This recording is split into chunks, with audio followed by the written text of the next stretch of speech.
اگر کوئی آدمی کسی مرض کی وجہ سے روزہ نہیں رکھ سکتا تو میرا بھائی ایک بات کو سمجھا کرے.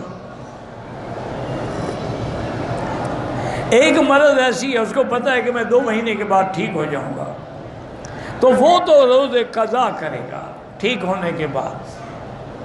جتنے روزے چھوڑے ہیں اتنے روزے رکھے گا.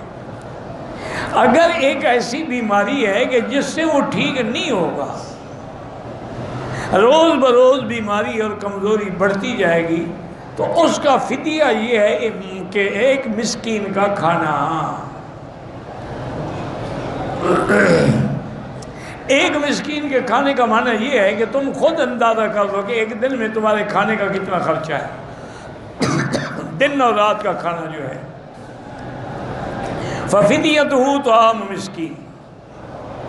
اب اگر مثلا 10 ریال ہے تو اب 10 ریال کا کھانا مسکین کو کھلا دیا کریں. اب روز روز کھلائیں تو مرضی ہے، یا آخر میں جا کے 300 اکٹھے دے دیں، آپ کی مرضی ہے، لیکن دینا غریبوں کو کھانے کے لیے. چونکہ قرآن میں لفظ طعام آ گیا، تو جو لفظ قرآن میں آ جائے نا اس کے اندر کوئی رعایت نہیں. من مکہ حبیبی نور سطع المدینہ.